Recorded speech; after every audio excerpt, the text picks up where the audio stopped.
One video that has gone viral in the last 24 to 48 hours is a sitting Nigerian senator from Abia State, Uzor Kalu, complaining bitterly about how his 14 million naira and a monthly salary is no longer enough. 14 million is too little for my colleagues.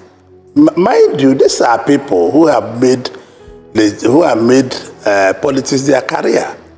These are people who earn no other income. I'm not talking only about myself. I sit with some of my colleagues who need help from me, who need help from other colleagues, who the 14 million cannot even do to work. I use that 14 million. I can show you, Ruben, I want you to take me on 3 weeks' time. I will provide you an access banking account where I use that 14 million to pay my staff salary. Out of the 14 million, 9.8 million goes to staff salaries. I will provide it for you. An asset bank will bear witness. I will take an affidavit in the court of competent jurisdiction, so it becomes a legal document, so you can take me to court. And of course, you could look across the country and see Nigerians all in tears, wailing and crying for this senator, feeling so bad, for their dear senator, who can no longer survive on 14 million naira a month. It's such a pity. We're all sad. This morning in the studio, we're all sad. We're heartbroken. We wish, maybe our senators can earn 100 million naira a month. Yeah. Maybe that would be better. Nigerians are fine.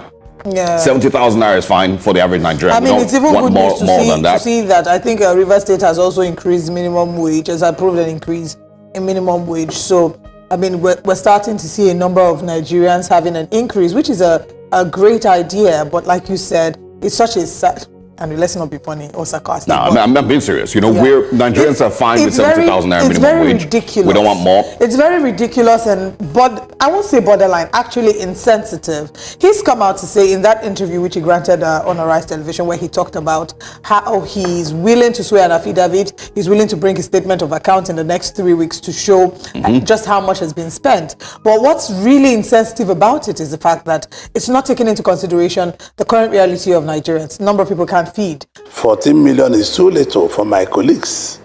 Mind you, these are people who have made politics their career. These are people who earn no other income. I'm not talking only about myself.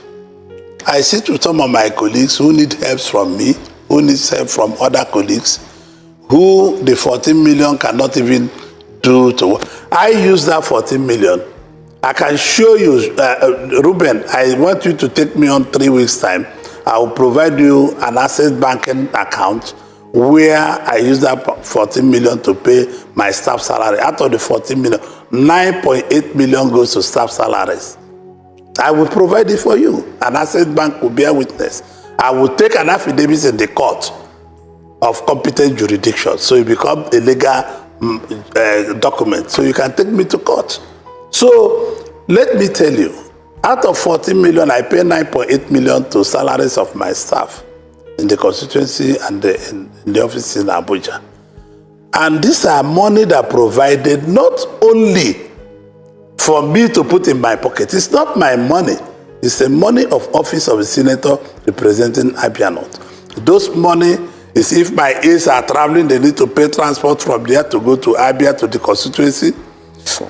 If my aides are sick, they need to get that money to treat themselves. If I am sick, I have to get from there to treat myself.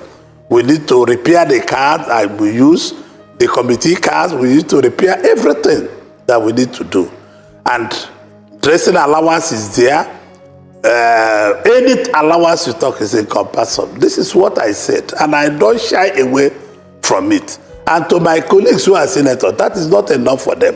Pity Nigerian people because of the solid economic reconstruction we are doing now, we have wiped out the middle class. We have wiped out almost everything. But it will come back. I pity Nigerian people, especially the poor of the poorest. You know me, my foundation, not just a Kalu Foundation, is doing a lot. Not only my constituency, all over. So I cry when you and your colleagues celebrated me saying 14 million and I become a rogue and a thief. I am happy you say that Fox acclaimed me as a billionaire, and Fox cannot rate me down because I'm in politics. They were rating me from 2007 to 2019. If I'm out of politics now, and mind you, Ruben, I'm the only politician in sub-Saharan Africa, if not indeed Africa, that Forbes have rated as a billionaire. There's no other politician. No other person in politics they will rate, because they know I have verifiable businesses in banking, in shipping, and all the rest of them.